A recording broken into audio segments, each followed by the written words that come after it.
to my chairman for his partnership in this endeavor.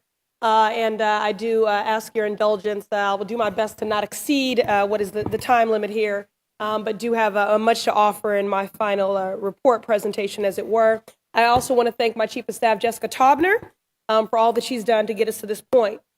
So as you may recall, in advance of the November 8th election, regarding the question 4 ballot, we held a public hearing. After question 4 passed in the affirmative, we held a working session which convened experts from Colorado, New York, locally as well. In that the electorate passed this on November 8th. Certainly it is a blunt tool with which to introduce a new industry, but this stands to be a multi-billion-dollar industry, and in that Boston is third in income inequality in the country, and in the states prior to us that have decriminalized and legalized marijuana, less than 1% of those dispensaries are owned by people of color. So we have an opportunity to lay the groundwork and the blueprint to be a national model when it comes to ensuring true equity, diversity, and inclusion for what stands to be a multi-billion-dollar industry. And to get it right, we are now on the back end trying to address industries that we have not gotten right because they have traditionally, due to cost-prohibitive barriers and the like, kept out women and people of color. And we do not want one profile of entrepreneur to monopolize this market. Now, thanks to the intentional social justice lens and efforts of many advocates, the law that we passed on November 8th is the first in the nation to require policies and procedures aimed at communities disproportionately impacted by the war on drugs, and to allow those with quarries, with criminal records, to fully participate in ownership and workforce opportunities. However, meaningful change is in the details. Now, our public hearing and our working session, as I said, convened what is a growing field of experts to provide recommendations to state and city officials to realize these goals. I've compiled these recommendations into a report for the council, mayor, governor, state treasurer, and the state legislature to consider. These are our key findings and recommendations. 1, we must ensure diversity of the 3-person commission appointed by the treasurer and the 15-person advisory board appointed by the governor. This is the first step, and our body should play a role in recommending people for these positions. The criteria spelled out in the law and emphasized in our recommendation is to seek individuals, to cast your net wide, with a healthcare background, law enforcement, legal and social justice, and as well as people of color and those from impacted communities, as well as our returning citizens. Members are re-entering who were formerly incarcerated.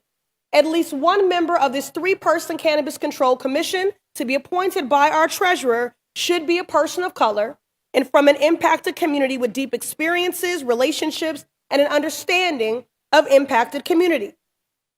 Second, data collection and reporting is critical. That which gets measured does not get done. We can't chart a course and evaluate progress without data. The commission should develop clear and transparent policies for collecting demographic data for all applicants and developing a tracking and public reporting system.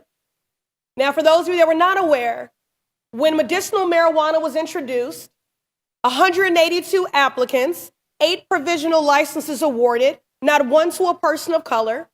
Of those 182 applicants were considered more competitive if they could produce a hiring plan prioritizing women or veterans.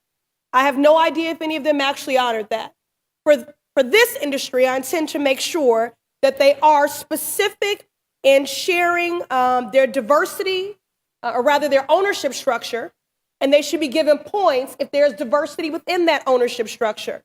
They should also be given points for providing a diversity hiring plan, including plans to recruit and hire from within communities disproportionately impacted by the war on drugs.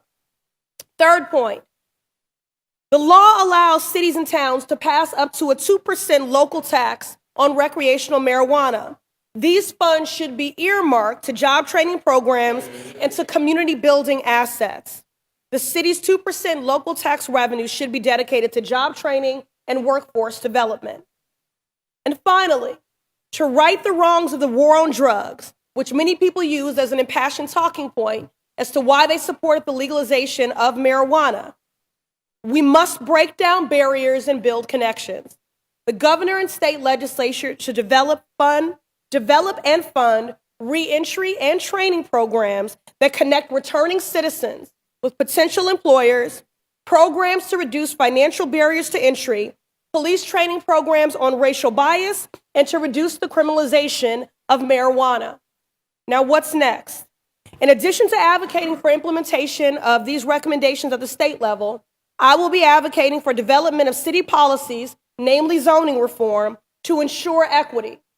I want us to consider developing economic empowerment zones in order to ensure engagement of local communities and to get at NIMBYism, not in my own backyard. There was also much discussion during our public hearing and working session about whether or not residency should be considered as a factor in zoning decisions and ownership. I'm looking forward to the role that our council and city can play in order to ensure diversity in this industry and for us to be on path to really being a national model. In so many industries, we are now working on the back end to address these disparities. The work that we've been doing in partnership around liquor license reform, the disparities that we see in the taxi medallion industry. We have an opportunity when it comes to licensing for this industry to get it right on the front end. And I ask that you join me in that endeavor. Thank you, Madam President. Thank you, Councilor Pressley. Would anyone else like to comment on that docket? Docket 1206 will be placed on file along with the accompanying report. Docket number 1366, the Committee on Government Operations, to which was referred on October 19th, 2016, docket number 1366, an ordinance regarding the application for building permits, submits a report